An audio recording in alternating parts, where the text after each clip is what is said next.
Subscribe to our channel.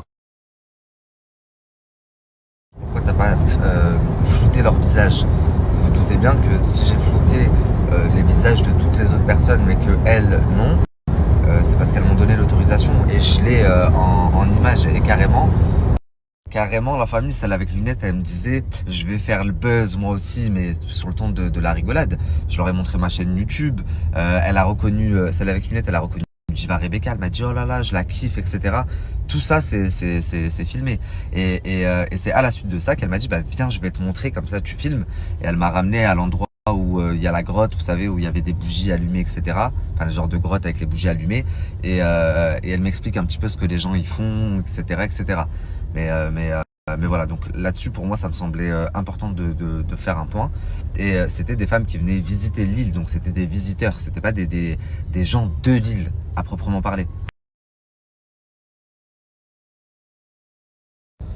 Ensuite, la famille, concernant l'incohérence que j'ai soulevée de Madame A, il y a plein de gens qui m'ont dit bah non, c'est pas une incohérence. Il y en a d'autres qui ont dit bah en fait, c'est normal, c'est parce que t'as pris des extraits aussi du deuxième appel quand il avait. Vous êtes complètement. Enfin, après, je me suis peut-être mal exprimé, mais vous êtes complètement mépris sur le sujet. C'est super simple. Écoutez, de base, quand je la vois, mais ça, vous allez le voir parce que dans une des conclusions, je fais un débrief sur chaque personnage individuellement.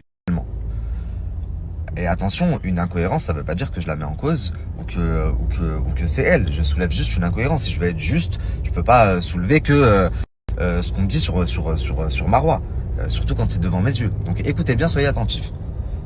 Ce qui se passe, c'est que quand je la rencontre, elle me dit moi, quand j'engage le détective, je ne lui dis rien. Je lui donne juste 3 photos et je lui dis suis-les. Il ne sait pas qui je suis, il ne m'a jamais vu. C'est juste que je lui ai demandé de suivre les 3 filles que je lui ai envoyées en photo. C'est tout.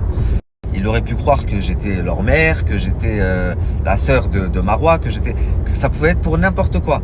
Que je lui demandais de suivre parce que j'avais des doutes qu'elle a trompé avec mon mari. Ça pouvait vraiment être pour n'importe quoi. Il avait aucune information personnelle sur moi.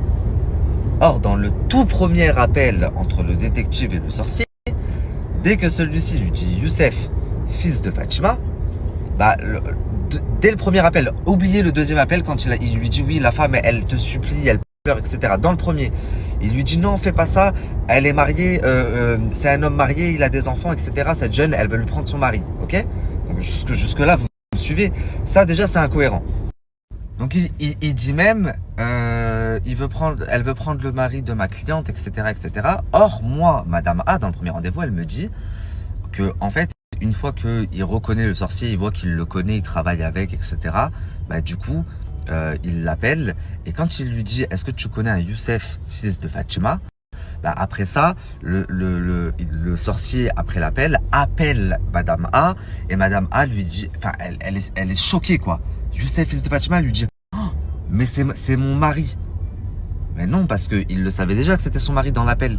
Dès qu'il lui dit Youssef, fils de Fatima, il lui dit, le détective répond en gros, c'est le mari de ma cliente, etc., etc., etc. Donc c'est juste cette incohérence que j'ai soulevée. Maintenant, une incohérence, c'est une histoire qui remonte il y a 7 ans. Une incohérence, ça ne veut pas dire que Madame A est mise en cause ou qu'elle est derrière tout ça, etc. Attendez le dénouement, il y a 6 épisodes, on n'en est qu'au 3. Enfin, à ce moment-là, le détective, quand il entend Youssef, fils de Fatima, il vient d'appeler le détective, donc il n'a pas encore eu sa cliente. Il aurait pu se dire, peut-être c'est son frère, peut-être c'est le fils de ma cliente, peut-être c'est son collègue de travail, peut-être c'est son associé. Il y avait 1 milliard de trucs. Mais lui, il répond au sorcier, c'est le mari de ma cliente, ils ont des enfants, etc., machin, dès le premier appel. Donc avant même de l'avoir et de lui annoncer, est-ce que tu connais un Youssef, fils de Fatima? Vous comprenez? Et toutes les personnes qui me disent bah moi je vois pas l'incohérence, bah alors excusez-moi, vous avez un souci. C'est une vraie incohérence dans le discours. Maintenant, encore une fois, c'est une histoire qui remonte à il y a 6 ans, 7 ans. Donc il est possible qu'elle se soit emmêlée aussi lors de notre premier rendez-vous dans les faits qu'elle me racontait. En tous les cas, on n'en est que à la moitié, il n'y a que 3 épisodes qui sont sortis. Donc pour pour toutes les personnes qui disent ah mais en fait c'est Madame A, c'est Madame A, attendez de voir. Il y a encore rien, j'ai juste soulevé une incohérence. Et pour toutes les personnes qui me disent mais il n'y a pas d'incohérence, si c'est une vraie incohérence.